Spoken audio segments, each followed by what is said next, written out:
श्रीमद् भागवत पुराण सकंद 4 अध्याय 14। मरे हुए पुरुष की जांग से पुत्र पैदा हुआ। बड़ा लेख है गप से लिखते आया नहीं शर्म, गप्पों के भंडार को बतलाया है धर्म। आओ ले चलते हैं तुमको अब गप्पों के बड़े भंडार में। अभी तक जो पढ़ा हुआ कम है, अब और चलो खूंखार में। तो कुछ अंशियां करता वर्णन पढ़ कर के जिसे चौंकना नहीं, पढ़ कर के जिसे चौंकना नहीं। मत कहना हमने झूठ लिखा, मेरे पर दोष रोपना नहीं।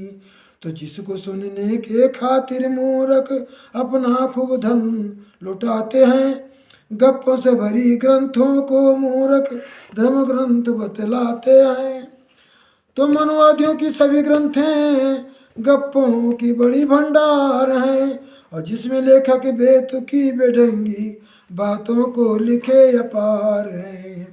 तो मृत नृप की जांग से पैदा हुआ निषाद, जात एक निर्मित हुई पीढ़ी हुई आबाद। तो मरे हुए निर्भय जांग को मुनियों ने है मत डाला, जिसको मत कर सुत क्या पैदा निसातिक जाति बना डाला। तो क्या समुद्र था मृतक का जांग जो मथा जा सकता है, और कहाँ जगह थी मथानी चलने की जो रस्सा से खींचा जा सकता है। तो जांग से सुत पैदा होता है तो अपनी जांग को मत डालो, क्यों निसंतान कहलाते हो अपनी जांग को चीर डालो। तो क्यों करते हो नारी से शादी, क्यों बीबी घर में लाते हो, क्यों बीबी घर में लाते हो। और क्यों करके खर्चा पैसों का खर्चे का भार उठाते हो। तो चीर कर जांग को अपने ही संतानों को पालो तुम, मत करो खर्चा तुम पैसा, खुद बच्चे को जन्मा लो तुम।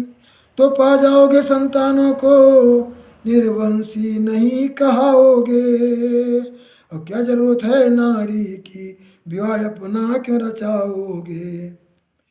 श्रीमद् भागवत पुराण सकंद 9 अध्याय 13। मरे हुए राजा नीम के शरीर मंथन से राजा जनक पैदा हुआ। तो कहीं जांग कहीं देहमति पैदा के संतान, श्रम नहीं खाए लिखते हुए ये लेखक नादान। तो कितनी बेतुकी बेढंगी बातों को लिखता गया भगवत कार्य। मृत निर्भ के शरीर मंथन से सुत को किया तैयार है। तो राजा बेन के जांग को मत कर सुत को मुनियों ने जन्माया था। उसे कहा बैठ जाओ तब वह निषाद नाम कहलाया था। तो यहाँ तो पूरा शरीर ही मत कर, मुनियों ने कमाल है कर डाला। कहाँ कहाँ चलाई मथानी को और कहाँ से जन्मा डाला। तो जन्म से पहले मरे यदि जाती जच्चा, बच्चा भी मर जाता है। हाँ बच्चा भी मर जाता है। जन्म से पहले मरी यदि जच्चा तो बच्चा भी मर जाता है। और मरे व्यक्ति के शरीर से जिंदा बच्चा नहीं आ पाता है। तो लेखक को यह पता नहीं था, जो आया वह लिखता गया। मन की गंगा पाकर अपने जिधर भी चाहा बहता गया। वारे भगवत कारवा।